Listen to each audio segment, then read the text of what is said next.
Hi guys, James at RampantLionReviews again for you today with another beer review. For this one we are going to head down to Belgium once again. We're going to go back to Mechelen and we're having another beer from Brouwerij Het Anker, basically the Anker Brewery and their Gouden Carolus series. And this is quite a special one today. This one is the Cuvee van de Keizer, which is brewed every year on the 24th of February to celebrate the birthday of Emperor Charles V, who of course was one of the big boys when it comes to the Holy Roman Empire. But this beer itself comes in at 11% ABV. It's an Abbey quadruple, and you know, it should be really nice. I've had some very good experiences with this brewery in the past, so certainly looking forward to this one. And as always, I hope you guys enjoy my take on this beer. This was yet another of the small partiers that we were getting through Systembolaget here in Sweden. This one came out on the 17th of September 2018. So if you should still be able to get this one. There was still quite a few bottles when I picked this one up here in Lund. But if you get the chance, have a try of this beer for yourself and see what you think. So anyway, as is usual with my reviews then, I'll tell you a little bit about the brewery. If you want to get straight to the tasting, just fast forward.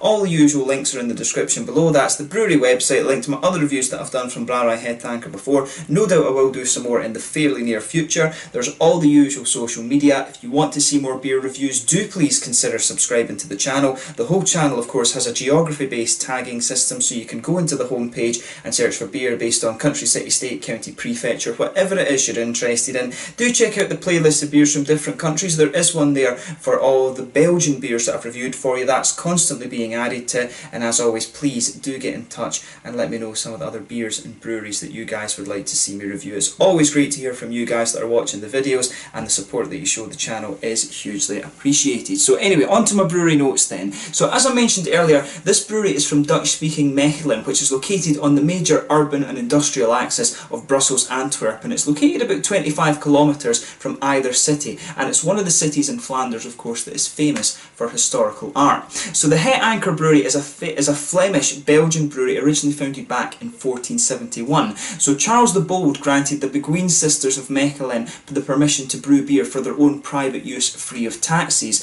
So beguinages are small independent entities where the Beguine sisters, basically a type of nun, would bake bread, they would nurse the ill, they would brew beer, and they would also grow vegetables as well. But they brewed their beer traditionally for over 3 centuries until around 1865. In 1872 though, Louis van Bredem purchased the Beguinage brewery in Mechelen and built one of the first modern steam operated breweries of the time. In 1904 the brewery was renamed NV Het Anker, which means the anchor. So this is basically the Anker brewery, and it was named after the historic brewer from Mechelen, Jan in de Anker. So in 1912 Victor van Bredem, son of Louis, built the first Belgian maltings made out of reinforced concrete, and this produced malt for Het Anker and several other local breweries. So Victor's son Charles used the extra capacity to experiment with food based on wheat and other dry substances during the economic crisis, and during the Second World War the brewery also hired more people than necessary to help local citizens avoid the mandatory labour that was being enforced by the occupying Germans. But in 1938 Charles had become the chairman of the Belgian Brewers Association, and after the Second World War he built a new state-of-the-art brew room with copper kettles, and they also decided to basically drop the malting process to focus solely on the production of beer, and they started buying their malt in from other places. But Charles was one of the first in Belgium to realise that the brewery could not survive solely by producing lager, and he started to produce ale again, and at the start of the 1950s he introduced the Emperor's beer range. So in the 1960s the Emperor's beers were renamed Gouden Carolus after Charles V of the Holy Roman Empire, and he'd been raised in Mechelen, and after his abdication he had often ordered beer to be shipped to Spain, basically for his own consumption. But after big success the brewery stopped producing lager and Charles' son Michel took over the brewery. However, there was a period of decline for the company in the 1980s. In 1990 though, Michel's nephew Charles Leclerc took control of the brewery, and under his guardianship the brewery underwent a major period of revival actually, with a series of modernisations, and they introduced many new different beers. So they introduced this one, the Cuvee van de Keizer.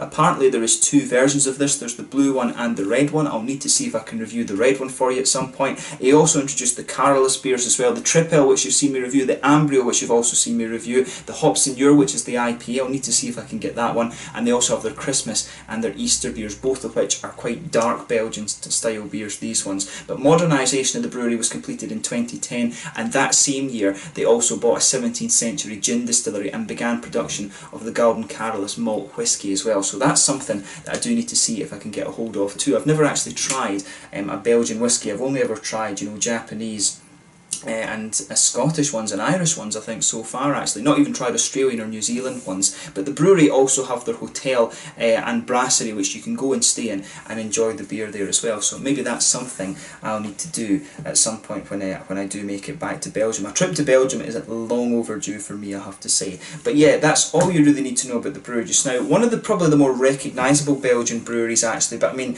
Belgian beer is that famous these days. There's a lot of really well-known Belgian brews, but these guys are probably one of the ones that you really do need to try actually. The Gouden Carolus range, really really cool brewery, and as I say, if you want to read a little bit more about this brewery, check out the website and stuff in the description below, and you can follow them, pardon me, on Facebook and things like that as well, because it is, you know, the modern age. But like I said, this beer is an 11% quadruple, and it's brewed every year on the 24th of February, which was Charles V's birthday. So yeah, that's all you need to know just now. Let's get on to the actual tasting of this beer itself. So it says on the back here, this exceptional ale ages well, developing a refined complexity and intense aromas with powerful notes of roasted malts, caramel and plums. Its surprisingly soft and fruity aroma combines a warm roundness with a refreshing taste, and imperial brew to cherish and enjoy in moderation. So yeah, served between 10 and 12 degrees. I've had it out of the fridge for a good half an hour or so, so it should hopefully be up in that kind of region. But yeah, there you can see Charles V on his horse there. I really love how this beer's presented. It is really really quite nice actually. I might try and see if I can take the top off this bottle and keep it as a sort of decoration. I do think that's really pretty awesome actually. But yeah, really nicely presented this one. You can see it's actually got a World Beer Award, but Systembolaget, I'm guessing, have put the stickers over this, or I'm not sure exactly if it would have been them that's done that, but yeah, so there you can see on the side, there is Brouwerij Het Anker symbol, the Anker Brewery. That's kind of cool as well, and of course it does have one of these kind of corks on it, this one, and you can see the Anker's also on there as well, and it's also got this little top label too, which is pretty nice. But yeah, without further ado then, let's get this guy out and we'll get on with the tasting. I'm very very curious about this beer, and I think it will be really quite interesting. So I'm hoping, here's hoping, that this one doesn't explode when we pull the cork out. There we are. Good beer. Good beer. So yeah, let's get this guy out then and we'll get on with the tasting. So we'll need to pour it quite lightly. Belgian beers, as we always say, they are bottle fermenting, so you have to be careful when you pour them so you don't get a ridiculous amount of head. But yeah, when you open this beer up straight away, you get some of these lovely brown sugars there. Here you can see I've taken about a third of this one, but yeah, we can get rid of the computer. The brewery notes are finished, and yes, so yeah, there you can see, really nice looking beer. This one is pretty much as you would expect from a quadruple actually. If you hold up to the light, it's actually a very nice ruby-ish colour, this beer. If you check your finger out, it is a solid one finger head. I would say a very light sort of beigey colour, this one, very very light beige, not quite fawn, definitely more of a light sort of beigey colour. One or two big bubbles sticking towards the side of the glass, quite a few little ones heading up towards the bottom of that head there. It looks pretty much, as I say, as you would expect from a quadruple, but I'm surprised at how ruby this one is. I'm not sure how well you can see that in the camera. If I bring it back here, you can see this little bit of red just down here. It's almost like infrared, but this is a lovely ruby colour, this beer. Very, very nice looking thing, this. But yeah, let's take a closer look at the aroma then and just see how we get on with this one. I'm very, very curious to see how this beer turns out. Yeah. So with this one, it's got a lovely kind of brown sugary note. It's actually quite biscuity. The caramelly notes, it's caramelly, it's biscuity. A lot of the brown sugary notes that are coming out of this one are very, very sweet actually. Yeah, it's got a little bit of that brown doughy bready kind of thing as well, which is nice. That brown doughy bread is kind of forming the base of it, but it's almost like it's just infused with a little bit of a kind of slightly burnt brown sugar. The aroma of this one almost reminds me of the tablet my mum used to make. I'm not sure how relevant a descriptor that is, because I think tablet's a very Scottish thing, but it's like this. The aroma with this one, it is almost a little bit like a burnt brown sugar, if that makes sense. But it smells lovely, as I say, big doughy yeasty notes. Little touch, it's got a little touch of that kind of banana-y thing going on, but not too much of it. Biscuits, lovely kind of sweet caramel. It's maybe got a little touch of a darker treacle molasses kind of thing as well. And it's almost just a little bit, it's almost a little bit like a kind of fudge cake or something like that. The aroma's really got a bit of a cakey note to it. You can smell some of the hops to it as well. There's a little touch of earthiness to the beer, little touch of kind of grassy sort of floral things, and it's got that kind of almost slightly medicinally phenolic quality to it, if that's the right word. Yeah, it's definitely got a little bit of that kind of medicinal cough syrupy aroma to it as well. And that's lovely, but the red fruits are very nice too. It's got a little bit of a raisiny sharpness, some kind of plums in there as well. As I say, you've got that kind of medicinal phenol quality in there too, which is nice. It's got a little bit of that candied red fruits as well. I always say, it reminds me of these little heart-shaped sweets you get in the Haribo Star Mix. I probably, as some of you have reminded me, I probably should be working for Haribo with how often I use that as a descriptor for some of these fruity notes.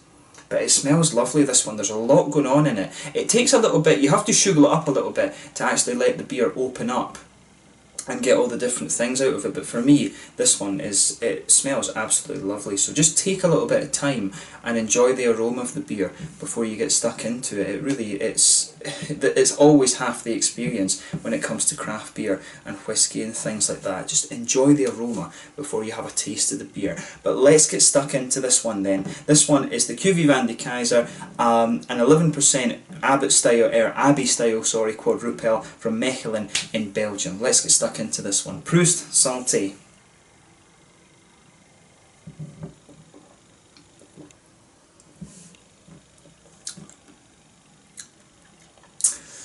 Yeah. Right. Straight away. Thumbs up. That's a beautiful, beautiful beer. And you know, the thing that I'm finding kind of funny about this one, it's not surprising though, the way you if you know the style, if you know the quadruple style, and you smell this beer, it tastes exactly as you would expect from the aroma. And quite often there's beers that will throw up a few flavours that you weren't quite expecting, but this beer tastes exactly as I would have expected it from the aroma. So it's kind of unusual to come across one that is quite like that.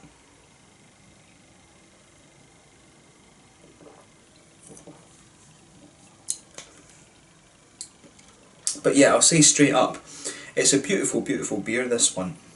Obviously I'm drinking it when it's quite young. I maybe need to go and buy another one and let it age a little bit. That could be an interesting thing, is to buy, you could maybe buy a few different vintages of this, but that would be a more long-term project, right enough. But it's a beautiful beer, this one, and as I say, you can see how this one would age beautifully. It would age really nicely. I can see it getting a little bit more kind of woody and nutty and stuff like that as it sits in the bottle a little bit more, but as it stands as a fresh beer, it's bloody good. I'll say that about it.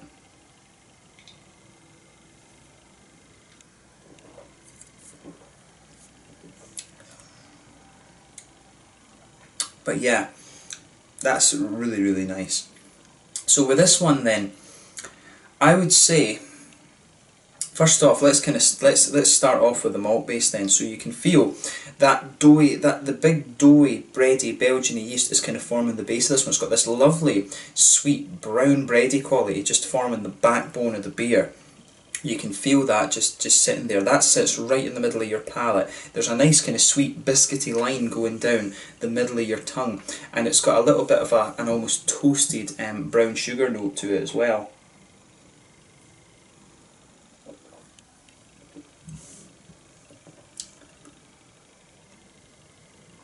But yeah, this one for me, it's beautiful, it really is. I suspect there's a little bit of English hop being used in this one, to be honest. There's a little bit of just the way some of the earthiness has come out. I'm guessing it will be mainly Belgian hops in this one, but just some of the flavours in this, it reminds me a little bit of some of the English hops, but we'll get to that in a minute. So as I say, a nice doughy, bready, yeasty, brown bread sort of thing to this one. A little bit of a biscuit line down the middle of your tongue, but right in the centre of the palate, you've got that quite rich, caramelly note. It is almost a little bit like a sort of slightly toasted brown sugar note to this one. As you come further forward towards the front of the palate, there is just a little touch of this woody kind of flavour to the beer, and it's got a little bit of a nutty note as well. It starts woody, and then it just evolves to be a little bit more nutty, which is interesting.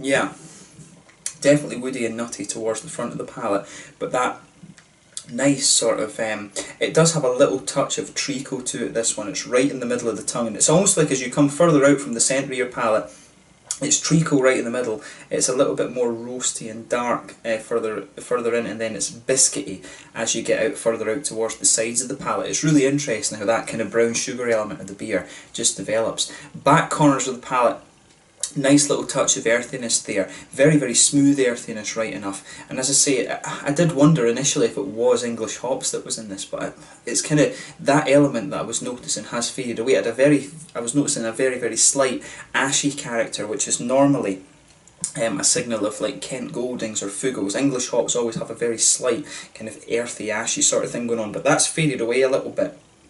So for me, nice kind of smooth earthiness there in the back corners of the palate. As you come further forward, it's got a little tiny bit of a herbal quality, but the earthiness kind of spreads forward towards the front of the tongue. It's a little touch floral on the front corners of the palate, but then round the very front curve of the tongue, it's just a little bit more lighter and grassy, I would say.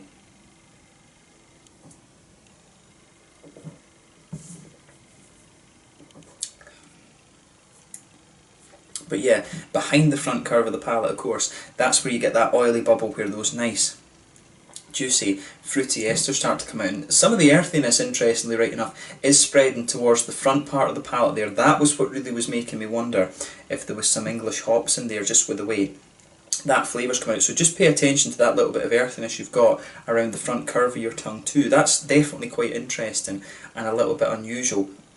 But behind the front curve of the palate, as I say, that little oily bubble with the fruity ester starts to come out. So for me with this one, it's got a little touch of a kind of plummy juiciness, and there's a little element of raisin sharpness in it as well.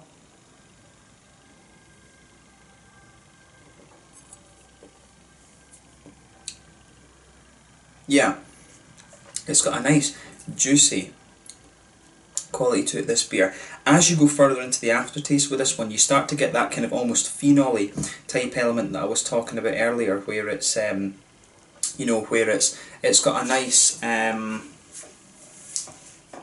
almost medicinal kind of quality to it. I mean, all beer is medicinal, of course, it makes you feel better, but it has that nice kind of medicinal cakey sort of quality to it as well. There is when you go into the aftertaste with this one, the kind of bready notes come out a little bit more, and it does almost become a little bit more boozy and cakey and sort of things like that, but the way the phenolic fruit comes out in this one is really nice. That's kind of forming the linchpin of the beer. As I say though, a little bit of plummy juiciness, a little bit of a raisiny sharpness, and as you go further into the aftertaste, it has a little bit more of a kind of figgy character to it as well. So it's really interesting the transitions this one makes between all the different fruits, but it's that kind of medicinally phenol quality that's forming the base of this one. I really like how everything in this beer goes together. This one for me, it's a beautiful beautiful beer, but it's all about how these flavours can merge together quite nicely. They've got the brown sugars right, they've got the fruits right, and the way that the hops kind of complement that in this one is really nice as well. But to put it, you know, to put it simply, it's just a beautiful beer, and there's not much more you can ask for this one. This one's all about how the different flavours kind of go together. This one, there's nothing that's pushing its way out too much in this. The thing that I personally like very much about this one, and as I always say, beer is subjective, I like the way the kind of brown bready notes and the way, particularly the way the brown sugars come out in this one with that nice doughy yeast. For me, that's the unique point about this beer in particular. All of these different quadruples and stuff, they do have their own little leanings and things, but it's the way the kind of doughy bready characters mixing with the brown sugars for me that really sums this one up quite nicely. But yeah, beautiful beautiful beer, and to be honest, from this brewery, would you really expect any less? The answer is no. So yeah, in terms of the mouthfeel of this one then,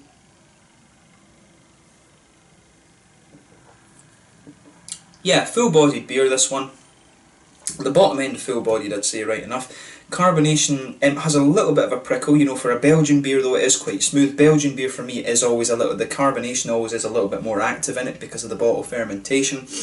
Mainly a big oily mouthfeel, this one. That suits it, that helps to bring out some of the brown sugary elements like I was saying. Malt base in this one, as you would expect. A little bit of smoothness from the bready yeasty notes, but mainly quite sweet from the brown sugars. Hops again, very, very smooth. IBUs in this beer, I guess, you know, if you're lucky if it's about 30, to be quite honest with you, you're lucky if it's about 30 IBUs in this beer. Very, very smooth notes from the hops, and a lovely juicy fruity note to this one as well. So beautiful beer, everything about this is good. If you get the chance to try it, I highly recommend that you do. Maybe I'll buy another bottle of this one and age it, but I'm going to go and enjoy this with my friends for the moment. So yeah, let's leave it at that for this one. So this one's the Cuvee van de Keizer, the 2018 vintage from Brouwerij Het Anker and their Gouden Carolus range. Brouwerij Het Anker, of course, from Mechelen in Belgium. Lovely, lovely beer, 11% quadruple, great stuff. So I'm going to go and enjoy the rest of it with my friends. I hope you've enjoyed my take on this one. Thank you once again for watching my beer reviews. Until the next time, please like, subscribe, share, all the usual YouTube stuff. Let me know your own thoughts on this beer in the comment section below. Let me know what your favourite beers are from Brouwerij Het Anker and Gouden Carolus and all these things. Do let me know your experiences with aging this beer as well. That would be very interesting. Maybe that's something I'll do as a kind of special video or something like that. We'll just see how it goes with this one. But yeah, it's been really cool to review this one, and I hope you guys have enjoyed my take on it. So yeah, I'll catch you guys very soon. The Cuvee van de Keizer from Brouwerij Het Anker in Mechelen in Belgium. Make sure you check out my social media. Thanks again for watching, and I will catch you guys very soon. Skål, slange.